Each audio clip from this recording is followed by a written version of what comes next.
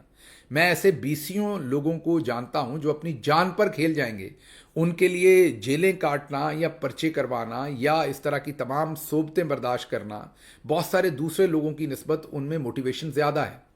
تو پھر آپ کو عہدے چھوڑ کے موقع بھی ایسے لوگوں کو دینا چاہیے۔ آپ پارٹی میں رہیے، آپ کیونکہ پہلے بھی اگر سائڈ پہ ہیں، اس طریقے سے عملی سیاست نہیں کر رہے، تو ابھی بھی آپ سائڈ پہ ہو جائیے اور عہدہ کسی اور کو دیجیے، ایسے شخص کو عہدہ دیجیے جو دبنگ طریقے سے بولے۔ اور عمران خان جو جیل کے اندر تمام مشکلات کاٹ رہے ہیں، ان کے تو ایک قسم کے گردن کے اوپر چھری رکھی ہوئی ہے، اس کے باوجود وہ کلمہ حق کہتے ہیں، یایا خان پارٹ 2 کہتے ہیں، وہ کہتے ہیں کہ حمود الرحمان کمیشن رپورٹ پڑھے۔ ان کو بھی تو جان کا خطرہ ہے، ان کے بھی تو خاندان کو خطرہ ہے، ان کے ساتھ بھی تو سارے ظلم ہو رہے ہیں۔ وہ آج قوم کے لیڈر اس لیے ہیں کہ وہ دلیری کے ساتھ کھڑے ہیں۔ اب اگر آپ نے ان کے نائب کے طور پر یا نائبین کے طور پر اگر آپ نے کھڑے ہونا ہے، تو آپ کو پھر دلیری دکھانی پڑے گی، ورنہ لوگ آپ کو اس رول میں نہیں مانیں گے۔ اور دوسرا، اگر آپ پوزیشنز رکھیں گے اور دلیری چلے عمران خان جتنی نہیں، 50%، 25% ان سے، آپ 75% ان سے بے شک کم دکھائیں، کسی نہ کسی لیول کی اگر آپ دلیری نہیں دکھائیں گے تو آپ کاز کو بھی نقصان دیں گے، عمران خان کو بھی دیں گے۔ اور یہ میرا کہنا نہیں ہے، اب یہ جو حال ہی میں عمران خان نے اپوائنٹ کیے ہیں خیبر پختونخوا میں پاکستان تحریک انصاف کے صوبائی صدر، وہ کہہ رہے ہیں، وہ کیا کہہ رہے ہیں ذرا سن لیں۔ لیکن جو قیادت جو یہ ڈرامہ بازی کر رہے ہیں نا، سیاست کے لیے دل گردہ رکھنا چاہیے، اور اسی طرح سیاست نہیں ہوتی جو آپ لوگ کر رہے ہیں کہ بس ہم نے فیس بک پہ دے دیا، ویڈیو پیغام دے دیا۔ گھروں سے نکلو، اور اگر نہیں کر سکتے، اس قابل نہیں ہو تو عہدے چھوڑ دو، عہدے چھوڑو، کسی ایسے آدمیوں کو آگے لے کے آؤ جو جیل بھگت سکتا ہے، جو سختیاں بھگت سکتا ہے، جو خان کے ساتھ بیٹھ سکتا ہے۔ یہ آپ نے سن لیا، یہ عمران خان کا پیغام ہے۔ اصل میں حال ہی میں جو انہوں نے جنید اکبر کو بتایا ہے، وہ آپ کے سامنے بتا رہے ہیں، وہ اپنے آج سے یہ کریٹ نہیں کر رہے، وہ نہ ہی کسی کو سنا رہے ہیں اور نہ ہی کسی کو کوئی سٹل میسج دے رہے ہیں، وہ میسج دے رہے ہیں جو عمران خان نے ان کو دیا ہے کہ باہر جا کے پارٹی کو یہ بتایا جائے۔ اور وہ میسج بڑا کلیئر ہے کہ آپ کھڑے ہوئیے، عملی سیاست کیجیے، لیکن ہم سمجھتے ہیں اگر آپ کو لگتا ہے کہ آپ نہیں کر سکتے تو پھر عہدہ چھوڑ دیں، اس میں آپ کی جان تو نہیں ہے، کسی اور کو عہدے پہ آنے دیں، اور یہ بڑی مناسب بات ہے، اور وہ یہ کام انجام دے، اور جس طریقے سے عمران خان چاہتے ہیں وہ انجام دے۔ میں آپ کو یہ بھی کنفرم کر دیتا ہوں، مجھے ایک سے زیادہ لوگوں نے یہ کنفرم کیا ہے جو عمران خان صاحب کو مل رہے تھے، کہ عمران خان صاحب نے اپنے وکیل کو کہا کہ باہر جا کے یہ پیغام 2 ٹوک الفاظ میں کور کمیٹی کے لوگوں کو دے دیجئے کہ جو لوگ میرے بیانیے کا بوجھ نہیں اٹھا سکتے، یہاں تک کہ میرے ٹویٹ کو ری ٹویٹ نہیں کر سکتے، ان کو پھر حق نہیں ہے کہ وہ کور کمیٹی کے ممبر رہیں، وہ پھر کور کمیٹی کو چھوڑ کر سائٹ پر ہو جائیں یا انہیں سائٹ پر کر دیا جائے۔ یہاں جی ہاں، یہ درست سن رہے ہیں، عمران خان نے واضح پیغام بھیجا ہے۔ یہ مجھے ایک سے زیادہ لوگوں نے جو وہاں موجود تھے انہوں نے یہ بتایا ہے۔ جب میں نے اپنی ٹیم کو اس کام پہ لگایا اور ڈیٹا اکٹھا کیا تو میرے لیے بھی یہ ہوشربا انکشاف تھا کہ بہت بڑی میجورٹی، میں دوسری دفعہ لفظ استعمال کر رہا ہوں، بہت بڑی میجورٹی جو ہے وہ عمران خان کے ٹویٹس کو ری ٹویٹ نہیں کرتے، وہ بالکل سناٹا، نل بٹا سناٹا رکھتے ہیں، اور کسی عمران خان کے ایسے ٹویٹ کو جو تو کوئی درمیانہ سا ٹویٹ ہوتا ہے جس میں بیانیے کا نارمل کسی اور چیز کے اوپر ٹویٹ ہے، فار ایگزامپل فلسطین پر ہے، کسی اور ایشوز کے اوپر ہے، کیونکہ عمران خان تو ڈائیورس ایشوز کے اوپر اپنا اندر سے بیان جاری کرتے ہیں، لیکن جو مین ایشو ہے وہ تو پاکستان میں جمہوریت کی جو بقا ہے اور چودھری نظام الدین کا جو رول ہے، اس کے اوپر جو ان کے ٹویٹس ہیں، بہت بڑی میجورٹی جو ہے وہ ان کو ری ٹویٹ نہیں کرتی، اس بیانیے کے ساتھ کھڑی نہیں ہوتی، اس بیانیے کا بوجھ نہیں اٹھاتی۔ اور بہت سارے ایسے لوگ ہیں ہماری ریسرچ کے بعد سامنے آئے ہیں جن کے پاس بڑے کلیدی عہدے ہیں، لیکن وہ پورے فوکس اور پورے کے پورے اپنے ایمانداری کے ساتھ عمران خان کے بیانیے کو اس طریقے سے نہ ری ٹویٹ کرتے ہیں، نہ اس طریقے سے اس کو ریپرزینٹ کرتے ہیں، بلکہ کئی تو میں نے دیکھے ہیں، ہم نے جو ریسرچ کی اس میں، کہ عمران خان صاحب کی لائن کوئی اور ہوتی، ان کی اپنی ہی لائن ہوتی ہے ان لوگوں کی۔ تو ایسے لوگوں کے لیے اب یہ واضح پیغام آ گیا ہے، جنید اکبر صاحب کے تھرو بھی، عمران خان صاحب کے تھرو بھی، اور اب آپ کو آنے والے دنوں میں یہ میں آپ کو کنفرم کر سکتا ہوں کہ چیزیں بدلتی ہوئی نظر آئیں گی۔ ایک نئی احتجاجی مہم جو ہے اس کی طرف جا رہے ہیں، ہوگی وہ پرامن لیکن ڈٹرمنڈ ہوگی. وہ جو بہت سارے دوست جو ہیں وہ جو درمیان میں دوسری باتیں سوچتے ہیں, پھر درمیان میں بہت ساری پریکٹیکلٹی بتاتے ہیں. دیکھیں جو پریکٹیکل پولیٹکس ہے پاکستان کی, وہ تو وہی ہے جو نواز شریف نے کی ہے. پریکٹیکل پولیٹکس تو زرداری صاحب نے کیا, اور وہ یہ ہے کہ وہ یہ سمجھتے ہیں کہ پاکستان کی جو فوج کے چیف ہیں وہ سب سے طاقتور ہیں, وہ جو فیصلہ کر لیتے ہیں وہی ہونا ہے, تو ان کے سامنے بالکل کھڑے نہ ہوا جائے ورنہ وہ آپ کو ملیا میٹ کر دیں گے. ان سے اس وقت بچا جائے. کسی بھی طرح سے کوئی معاہدہ کر کے, این آر او لے کے, پاؤں پکڑ کے, منت سماجت کر کے, باہر سے سفارش کروا کے کسی طرح سے ملک سے باہر نکلا جائے, 2-3 سال انتظار کیا جائے, ان کی گڈ بکس میں واپس آیا جائے, اور پھر دوبارہ گورنمنٹ کسی طریقے سے لے لی جائے. یہ ہے پریکٹیکل پالیٹکس. اب اگر آپ نے پریکٹیکل پالیٹکس کرنی ہے تو پھر عمران خان کے ساتھ تو آپ کا ساتھ نہیں بنتا. وہ تو پریکٹیکل پالیٹکس نہیں کر رہے, وہ تو ایک ایسی پالیٹکس کرتے ہیں جو پریکٹیکلی تو آپ کو ناممکن لگ رہی تھی. کیا یہ پریکٹیکلی لگ رہا تھا کہ عمران خان 8 فروری کا الیکشن جیت جائیں گے؟ جب پوری پارٹی توڑ ڈالی گئی اور کھمبوں کو ٹکٹ دینا پڑی, اور گاجر, مولی, جوتا, بیلنا, چمٹا, ان نشانوں کے اوپر, اور وہ بھی ایم پی اے کے اور نشان, ایم این اے کے اور نشان, کیا یہ پریکٹیکل تھا؟ لیکن عمران خان ڈٹا رہا اور اس نے پریکٹیکلٹی کے اگینسٹ جا کر پروو کر کے دکھایا کہ اگر آپ کا ایمان مضبوط ہو, عوام سے رشتہ ہو, تو آپ کسی بھی حالات کے اندر کھڑے ہو سکتے ہیں. تو اب جتنے بھی دوست پریکٹیکل سیاست کرتے ہیں اور بعد میں کہتے ہیں کہ نہیں یہ تو جذباتیات ہے, یہ تو ان کے لیے بہت آسان حل ہے کہ وہ عمران خان کی سیاست سے الگ ہو جائیں, وہ اپنی سیاست کریں یا کسی اور پارٹی میں کریں. عمران خان کی سیاست اور عہدے ان کے پاس رہنے دیں جو ان کے بیانیے کے ساتھ چلنے کا حوصلہ رکھتے ہیں, ڈٹرمینیشن رکھتے ہیں یا انڈرسٹینڈنگ رکھتے ہیں. دوبارہ یہ ایک بہت ہی تگڑا ایک نئی شفٹ آ رہی ہے پارٹی میں, اور یہ نئی اسٹریٹجی میں میرے کہنے کا مطلب, اور آپ کو کئی چیزیں ہلتی جلتی بھی نظر آئیں گی, اور میں جنید اکبر کی یہ جو اسٹیٹمنٹ ہے اسے بھرپور طریقے سے انڈورس کرتا ہوں. اب چلتے ہیں اگلی خبر کی طرف. ڈوگر کوٹ آ نہیں رہی, ڈوگر کوٹ آ گئی ہے. جی ہاں, چلیں یہ تو اچھا ہوا کہ ہم نے آپ کو جو 2 مہینے پہلے خبر دی تھی, جسٹس 2 مہینے یا 6 ہفتے جو پہلے خبر دی تھی کہ جسٹس سرفراز ڈوگر کو جو 15ویں نمبر پر لاہور ہائی کورٹ میں ہیں ان کو وہاں سے اٹھا کر یہاں لایا جا رہا ہے اور چیف جسٹس بنایا جا رہا ہے, وہ خبر پھر آج سے ہم نے 6 ہفتے یا 2 مہینے پہلے آپ کو بتائی, لیکن آج سے 4-5 دن پہلے میڈیا نے اسے رپورٹ کیا, اور کل باقاعدہ اس کا نوٹیفیکیشن ہوا. نہ صرف نوٹیفیکیشن ہوا سیم ڈے, بلکہ اسی دن روسٹر بھی بن گیا. جی ہاں, آپ کے سامنے رکھ رہے ہیں, ان ججز کا روسٹر بھی بن گیا, اور روسٹر بہت خوبصورت ہے. غور کیجئے کہ جسٹس عامر فاروق چیف جسٹس ہیں, اور سینئر موسٹ جج جو ہیں وہ دیکھیے عامر فاروق کے بعد جو ہیں وہ سرفراز ڈوگر صاحب کو بنا دیا گیا ہے. اب آپ کو سمجھ آ گئی جو ہم نے 2 مہینے پہلے آپ کو بتایا تھا کہ عامر فاروق صاحب اوپر چلے جائیں گے, اوپر کا مطلب ہے سپریم کورٹ میں, تو پیچھے سے پیونی جج جو ہیں وہ اس وقت سرفراز ڈوگر صاحب بن گئے ہیں, اور جسٹس محسن اختر کیانی صاحب جو ہیں ان کو 3رے نمبر پر لے جایا گیا ہے. تو ان حالات میں یہ تو واضح ہو گیا کہ جس طریقے سے اوپر لوٹ مار کی ہے سپریم کورٹ میں,